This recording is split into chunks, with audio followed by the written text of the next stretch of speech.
SwayamPrabha. Digital India. Educated India.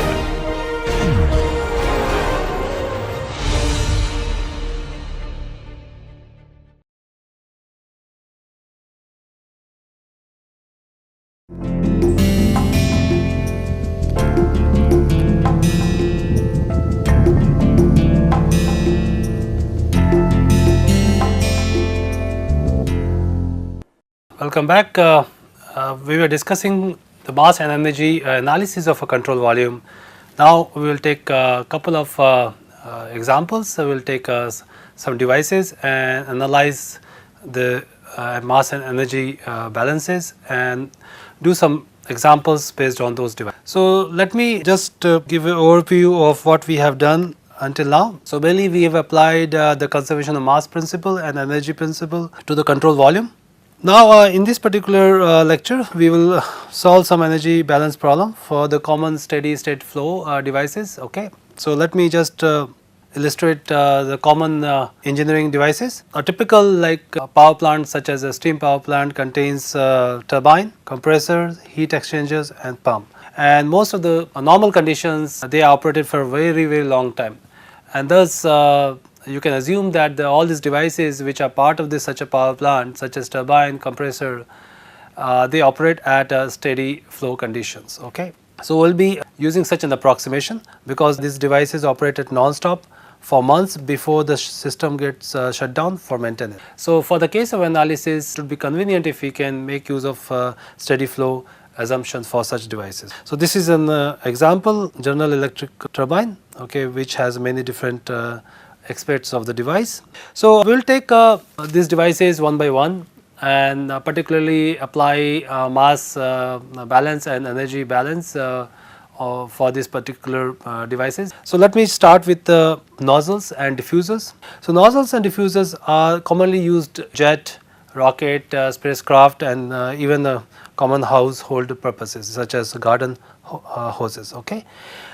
Nozzle and diffusers are kind of completely opposite. In case of nozzle, which is a device that increases the velocity of a fluid at the expense of pressure. What does it mean? It means that the velocity at the exit of a nozzle is extremely large compared to the inlet.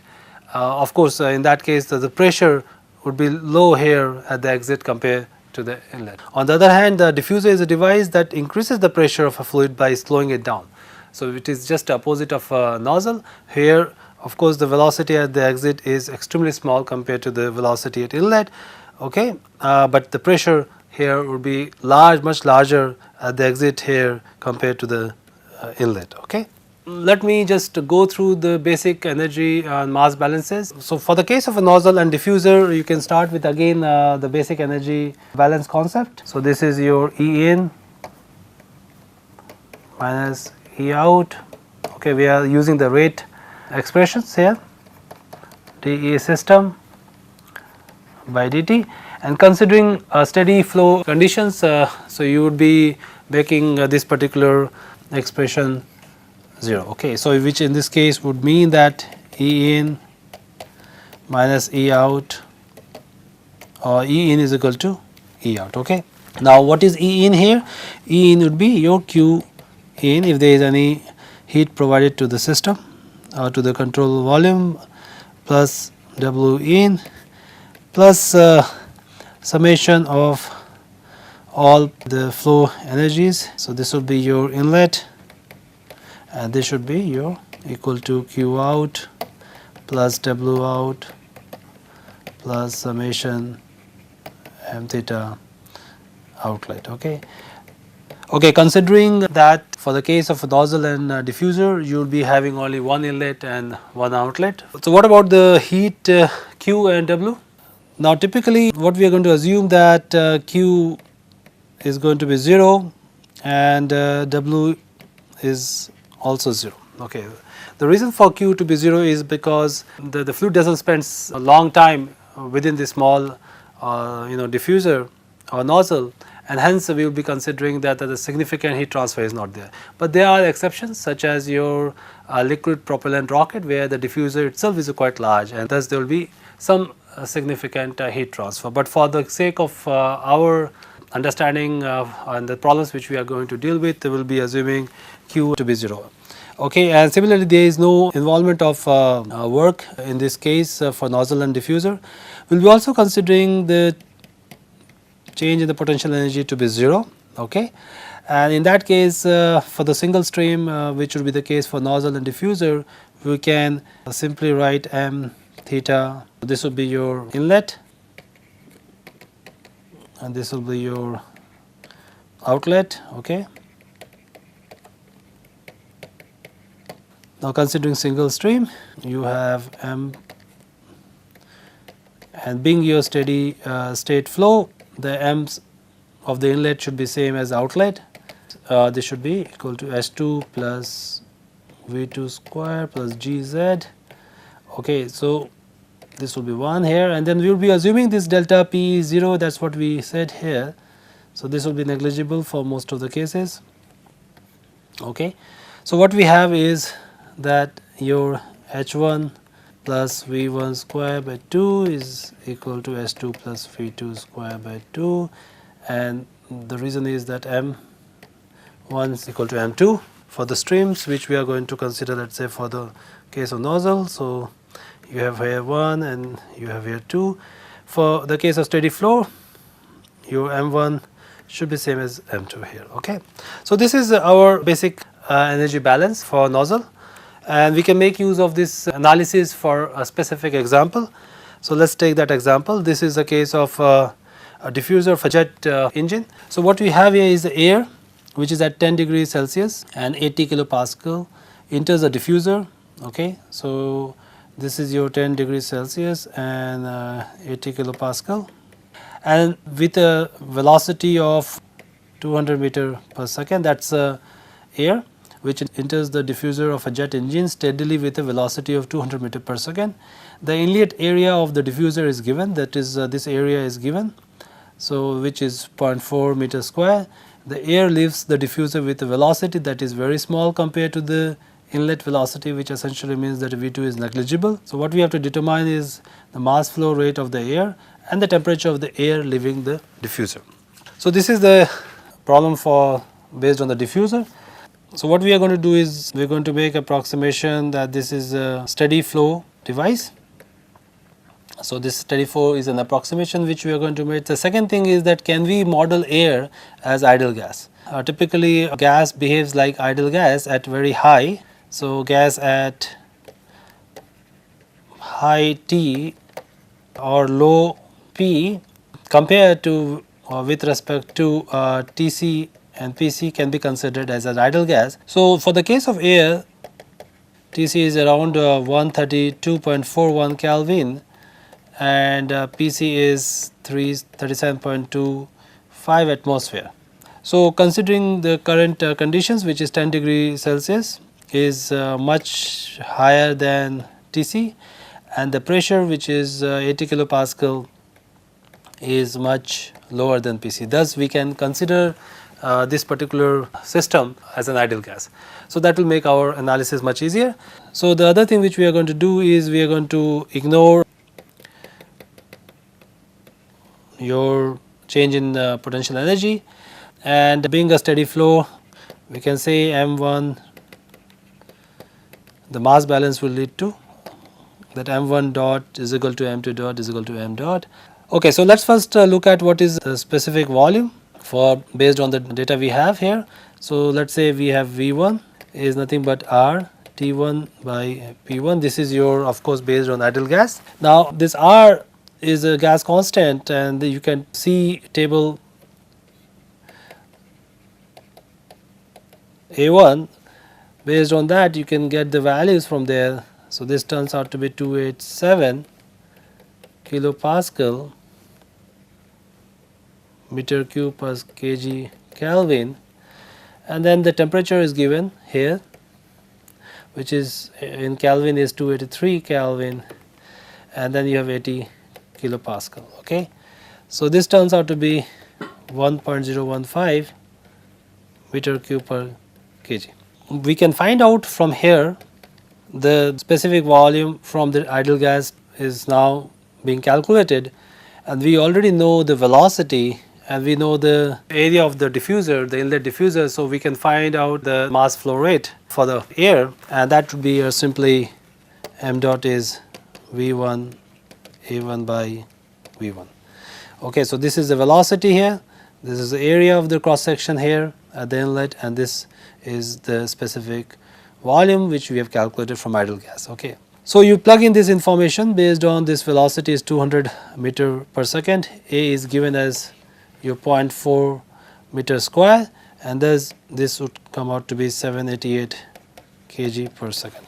Okay, so the next thing we have to calculate is of course the condition which is your temperature, because this the first part was the mass flow rate which we have already calculated. Now we need to calculate the temperature of the air leaving the diffuser. So let's start with again the energy balance. We have already done that in the previous slide here. So we will just make use of it. So being a steady flow, we can simply write E in is equal to E out. Okay, and assuming the potential energy is 0 and no heat as well as no work interactions, we can straight away write this as H1 plus V1 square is equal to H2 plus V2 square, and this we can neglect because we can say this is extremely small. Thus you can write this simply as H2 is H1 plus V1 square by 2. So note that the m has been cancelled out here considering is a single stream system. Now what we need to do is we need to calculate H1. So let's first calculate H1. And then we will calculate S2, and from the tables we will try to find out what is the appropriate temperature for the outlet stream. So H1 is nothing but H at 10 degrees Celsius, which is 283 Kelvin. Okay. So we look at the air table which is given in A17. So just take a look at this table A17. Now 283 lies between 280 and 285. Okay. So now we need to interpolate this, and so we can make use of interpolation based on 280 data and 285 data. So this is what I am writing here. So this would be your H of at 285 minus H at 280, and this is 285 minus 280.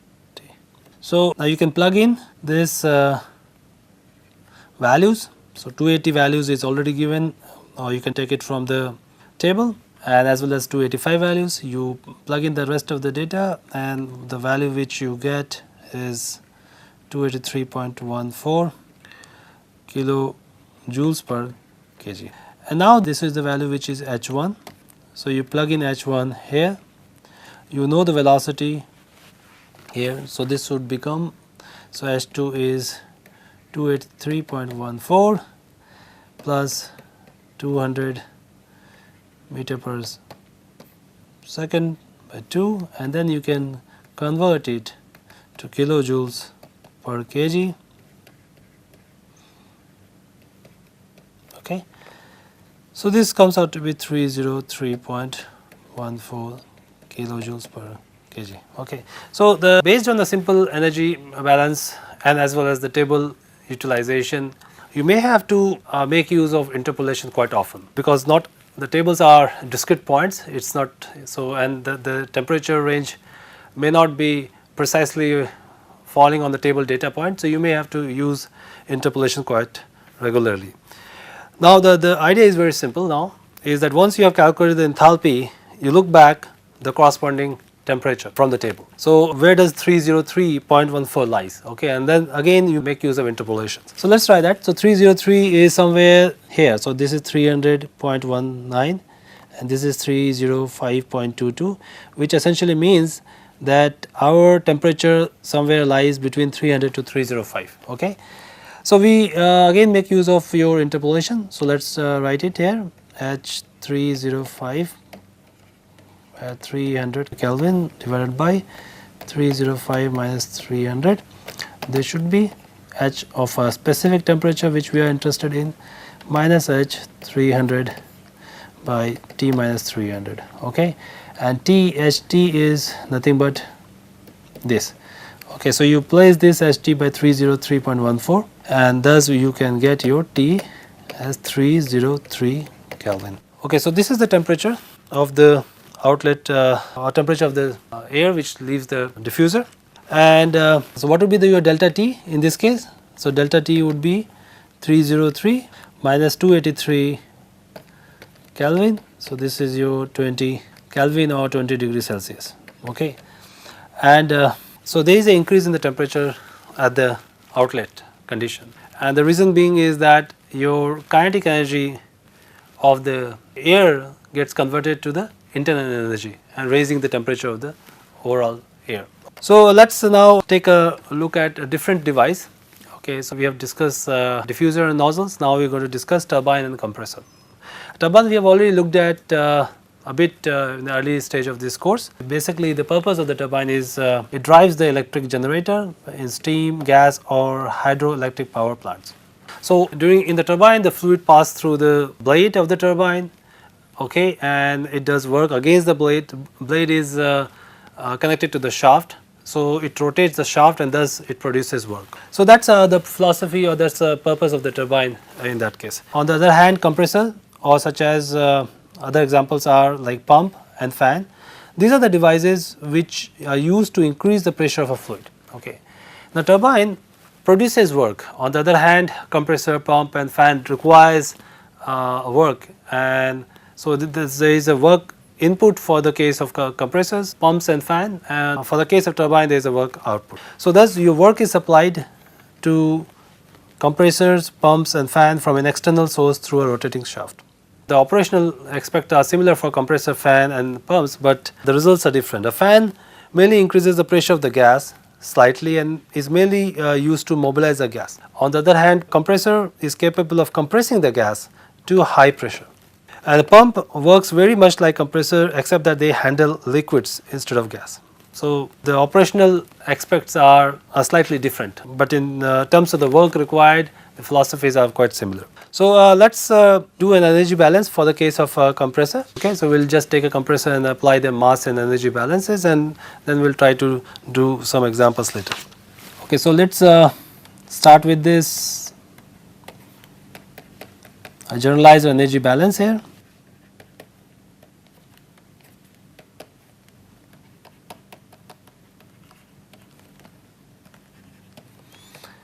Okay, so we will consider this to be 0 because again the compressor will be considered a steady flow device.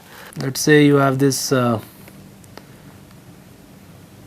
inlet fluid, and this outlet, and there is a work which is supplied, let's say shaft work, okay, and there is some heat loss. So this could be your out. Okay. So we can write this generalized energy balanced for the control volume for the static flow condition as follows. Okay. Now E in this case would be your W in. Considering single fluid, we will consider simple M1 theta here. Let's say this is 1, this is 2. Okay. And this would be your Q out M2 theta. Okay, so this is your expression. For the case of this compressor or in general, we will be considering that the change here in the kinetic energy and the potential energy would be 0, approximating as to be 0 here, and considering that this can be rewritten as W in plus M1 H1 is Q plus M2 S2. Okay, so this is in general we will be writing such an expression for a compressor. Now, though we are mentioning that your change in the kinetic energy for the case of compressor to be 0, but in fan you may have to consider that. So based on the specific device, you may have to look into the contributions. For the case of compressor, of course, the change in the kinetic energy and the potential energy would be 0. But overall, this energy analysis, the way we are doing here, will be similar for the turbine and fan and as well as pump. So you just have to write, and then you have to make a note of the different interactions and then put the variables accordingly. Okay, so let's try the exercise for the compressor and apply it to this particular example. Okay, so this example is again making use of air, which is at 100 kilopascal and 280 Kelvin, and is compressed steadily to 600 kilopascal, and the temperature is increased to 400 Kelvin. The mass flow rate of the air is already given to you, and there is a heat loss, okay, which we know in terms in unit mass in 16 kilojoules per kg. So we have to determine the necessary power input to the compressor. That means what is your W in dot. We are going to assume the kinetic energy and changes in the kinetic energy and potential energy to be negligible. So we will start with our energy balance expression. So this is your W in is Q out plus m dot H2 minus H1. Okay, so this was exactly what we did here. Okay, so this can be written by taking it here. Okay, and then you can write your W in as simply m S2 minus H1, considering that m1 dot is equal to m2 dot, okay, because of the single stream. You can also further simplify this and or use Q in terms of, in the units of kilojoules per kg by considering m dot multiplied by Q dot. Okay, so this is what we are going to write here, m dot Q out, which is already given here because this is given to you, plus m dot H2 minus H1. Now, so what we have is we have been given m dot, which is of course 0.02 kg per second. Q out is given to you. We have to find H2 minus H1. So let's look at H1. So what is your H1? H1 is your inlet condition, which is at 280 Kelvin. We'll again look at your table, which is A17. Here is a 280 Kelvin. What is H? H is 280.13 kilojoules per kg. Okay, and then you have H2. Now what is H2? H2 is at 400 Kelvin. So H at 400 Kelvin. Now 400 Kelvin is here. This is your 400.98.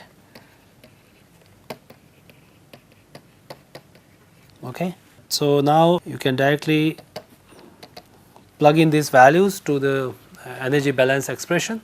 We already know all these values. You have H, you have already Q's, so and as well as your mass flow rate. Okay, so this is the first term, 16 kg per kg. Okay, so now this would be S2 minus H1. This is 400.98 minus 280.13 kilojoules per kg, and this turns out to be 2.7 kilowatt. So this is how you are going to solve such a problem for the case of compressor. So what is important here is that if you look at carefully, the work here which is being supplied to the compressor or to the control volume has raised the temperature, and essentially it also has increased the enthalpy, because enthalpy at the outlet condition is much higher than the inlet condition. Okay, so this is your increase in enthalpy due to mechanical energy input. Okay, so let me end this lecture, and the next lecture will consider a couple of more devices such as throttling valves, mixer, heaters and heat exchangers. Okay, so that will be the end of this lecture. See you in the next lecture.